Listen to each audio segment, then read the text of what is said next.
Hello दोस्तों, कैसे हैं आप सब। तो दोस्तों, एक और कहानी में लेकर आई हूँ विक्रम और बेताल की। स्टोरी का नाम है ज्यादा पुण्य किसका। तो चलिए सुनते हैं ये कहानी। बहुत समय पहले की बात है। वर्धमान नामक एक नगर में रूपसेन का नाम का राजा राज्य किया करता था। एक दिन उसके यहाँ वीरवर नामक एक राजपूत नौकरी के लिए आया।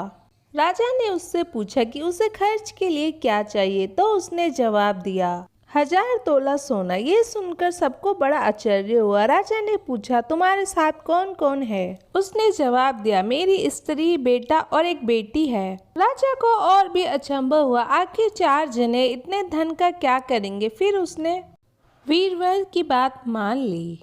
उस दिन से वीरवर रोज 1000 तोले सोने राज दरबार से लेकर घर आता। उसमें से आधा ब्राह्मणों में बांट देता, बाकी के 2 हिस्से करके एक मेहमानों में और वैरागियों और सन्यासियों को दे देता, और दूसरे से भोजन बनाकर पहले गरीबों को खिलाता। उसके बाद जो बचता उसे स्त्री बच्चों को खिलाता, खुद खाता। काम ये था कि शाम होते ही ढाल तलवार लेकर राजा के पलंग की चौकीदारी करता। राजा को जब कभी रात को जरूरत होती वह हाजिर रहता। रात का समय था। एक बार राजा को आधी रात के समय राजा के मरघाट की ओर से किसी के रोने की आवाज आई।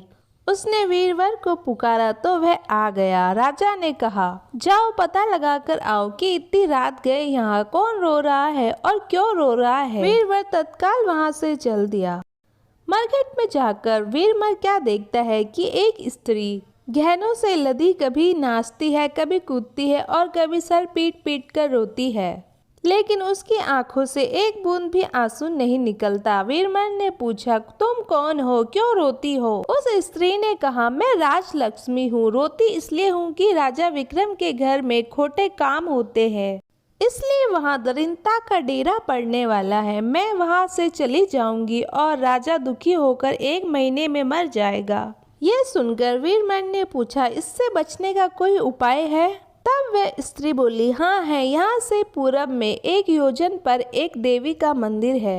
अगर तुम उस देवी के पास जाकर अपने बेटे का शीश चढ़ा दो तो विपदा टल सकती है। फिर राजा 100 वर्ष तक बैठ के राज करेगा।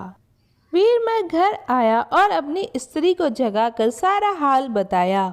स्त्री ने बेटे को जगाया तो बेटी भी जाग पड़ी। जब बालक ने बात सुनी तो वह खुश होकर बोला, आप मेरा शीश काटकर जरूर चढ़ा दे। एक तो आपकी आज्ञा, दूसरे स्वामी का काम, तीसरा यह है देह देवता पर चढ़ा दे। इससे बढ़कर और बात क्या होगी, आप जल्दी करें। वीरवर ने अपनी स्त्री से कहा, अब तुम बताओ। स्त्री बोली, स्त्री का धर्म पति की सेवा करने में है। निदान 4 जने देवी के मंदिर में जा पहुँचे। वीरवर ने हाथ जोड़कर कहा, हे देवी, मैं अपने बेटे की बलि देता हूँ। मेरे राजा की 100 वर्ष की उम्र हो। इतना कहकर वीरवर ने इतने जोर से खांडा मारा कि लड़के का शीश धड़ से अलग हो गया। भाई का ये हाल देखकर बहन ने भी खांडे से अपना सिर अलग कर डाला। बेटा बेटी चले गए तो दुखी माँ ने भी उन्हीं का रास्ता पकड़ा और अपनी गर्दन काट दी। वीरवर ने सोचा कि घर में कोई नहीं रहा तो मैं जीकर क्या करूँगा। उसने भी अपना सिर काट डाला।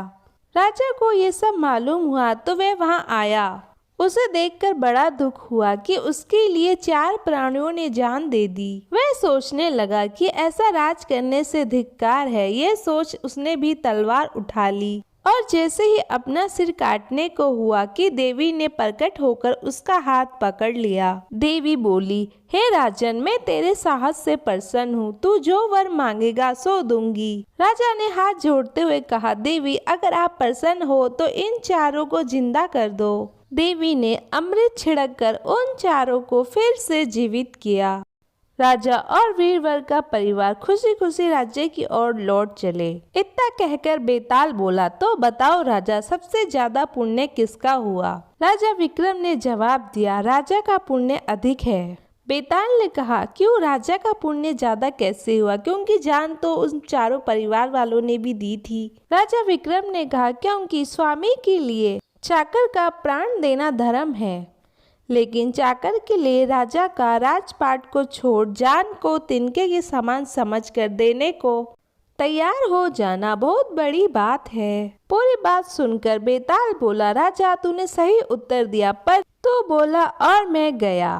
और बेताल वहां से गायब हो गया और जाकर पेड़ पर फिर से उल्टा लटक गया। राजा विक्रम फिर बेताल को लेने पहुंचे। वहां जैसे ही उन्होंने बेताल को लिया, उन्होंने फिर दूसरी कहानी स्टार्ट कर दी। तो दोस्तों प्लीज़ चैनल को सब्सक्राइब कर दीजिएगा और लाइक कर दीजिएगा, और प्लीज़ दोस्तों कमेंट करके बताइएगा आपको कहानी कैसी लगी। और दोस्तों मुझे कमेंट करके ये भी बताइएगा आपको किस तरह की कहानियाँ पसंद है और किस तरह की कहानियाँ मैं लेकर आऊँ। तो दोस्तों मिलते हैं विक्रम बेताल की नेक्स्ट स्टोरी में। जब तक के लिए राधे राधे, बाय बाय।